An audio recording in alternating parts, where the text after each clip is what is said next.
fungsi komisaris itu tidak hanya melakukan pengawasan, tapi juga mendorong inovasi. Ini kepercayaan saya. Dan tentu saja tugas-tugas komisaris itu berpegang pada undang-undang KUHD yang masih berlaku dan juga undang-undang PT atau undang-undang perusahaan. Jadi di sekitar ini ya apa namanya itu fungsinya ya. Dan kewajiban komisaris dalam suatu perusahaan ya adalah melakukan pengawasan terhadap kebijakan dan jalannya kepengurusan perusahaan oleh direksi serta memberikan nasihat kepada direksi. Komisaris memang tidak terlibat langsung dalam operasi perusahaan, tapi bertanggung jawab untuk memastikan perusahaan berjalan sesuai dengan peraturan perundang-undangan dan anggaran dasar. Nah, tugas dan tanggung jawab utama komisaris dalam melakukan pengawasan terhadap kebijakan pengurusan perusahaan, termasuk pelaksanaan rencana kerja dan anggaran perusahaan (RAKP) serta laporan tahunan. Kemudian memberikan nasihat dan pendapat kepada direksi terkait dengan kebijakan perusahaan, strategi dan pegawai perusahaan. Juga komisaris berikan wewenang melakukan evaluasi terhadap kinerja direksi dan komite-komite yang membantu pelaksanaan tugas komisaris. Kepatuhan komisaris memastikan perusahaan mematuhi peraturan perundang-undangan dan anggaran dasar. Ini penting, serta etika perusahaan. Kemudian pelaporan menyampaikan laporan kepada rapat umum pemegang saham mengenai hasil pengawasan dan kerja perusahaan. Jadi tugas notaris adalah konkret juga, dia melakukan pengawasan. Kemudian membentuk komite seperti komite audit untuk melaksanakan tugas pengawasan. Jadi ada badan-badan atau unit-unit yang membantu tugas dari komisaris. Mengadakan rapat Dewan Komisaris secara berkala untuk membahas dan mengambil keputusan terkait pengawasan perusahaan. Ini penting, jadi rutin melakukan rapat. Dan kemudian persetujuan, memberikan persetujuan atas rencana kerja tahunan dan jangka panjang perusahaan. Jadi fungsinya juga mencakup seperti ini. Penyusunan pedoman, bersama direksi menyusun pedoman dan kode etik yang berlaku pada seluruh anggota direksi dan komisaris. Ini namanya code of conduct, ya, pedoman untuk berperilaku dan proses penting. Tanggung jawab tambahan, kepanitan, ya, komisaris juga dapat bertanggung jawab secara pribadi jika perusahaan mengalami kerugian akibat kelalaian dalam menjalankan tugas pengawasan. Jadi tidak bisa lepas tangan. Nah, karena itu dia dari yang sudah dijelaskan tadi ada tugas-tugas, tanggung jawab, dan karena itu dia bertanggung jawab. Kepentingan perusahaan, komisaris wajib bertindak untuk kepentingan terbaik perusahaan dan menghindari benturan kepentingan pribadi. Nah, jadi nggak boleh dagang komisaris, apalagi dagang di dalam ya. Jadi insider tadi nggak boleh. Jika ada perbedaan dengan direksi, meskipun komisaris melakukan pengawasan, mereka tidak terlibat dalam operasional harian perusahaan. Tugas operasional dan pengambilan keputusan sehari-hari menjadi tanggung jawab direksi. Ya, dengan demikian, komisaris memiliki peran penting dan memastikan tata kelola perusahaan yang baik dan keberlangsungan perusahaan ya, sesuai dengan tujuan yang telah dicapai. Nah, ini ya. Dan tentu saja ada undang-undang yang dipakai, ya, yaitu undang-undang PT, dan kemudian juga ada rujukan baru yaitu pasal 1 angka 1 Undang-Undang Cipta Kerja yang mengubah pasal 1 angka 2, 5, 6 Undang-Undang PT bahwa perseroan terbatas adalah organ perseroan terbatas adalah rapat umum pemegang saham, direksi dan dewan komisaris, di mana direksi berwenang melaksanakan pengurusan perseroan sementara dewan komisaris bertugas melakukan pengawasan dan memberikan nasihat seperti tadi sudah disebutkan.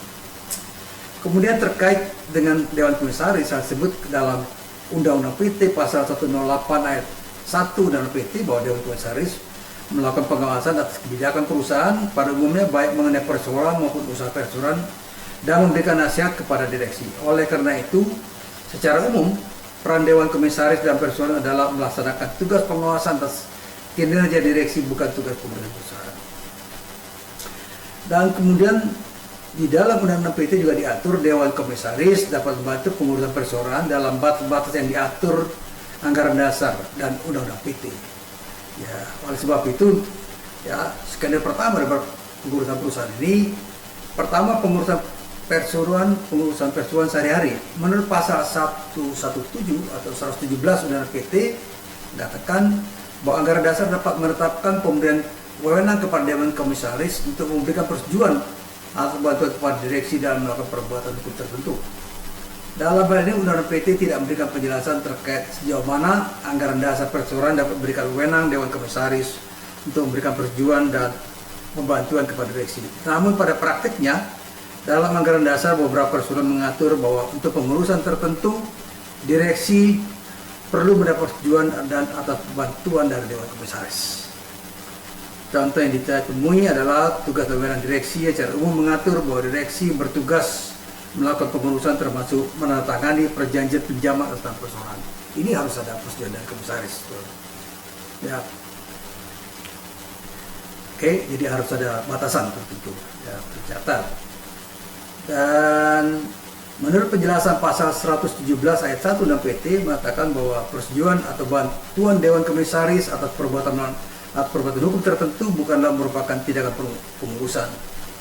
Lebih lanjut, pasal 117 ayat 2 mengatakan PT juga menegaskan bahwa perbuatan undang hukum yang dilakukan direksi tanpa persetujuan Dewan Komisaris berdasarkan anggaran dasar akan tetap mengikat perseroan apabila dapat dibuktikan pihak lain dalam perbuatan hukum tersebut beretikat baik. Jadi penting adalah etikat baik.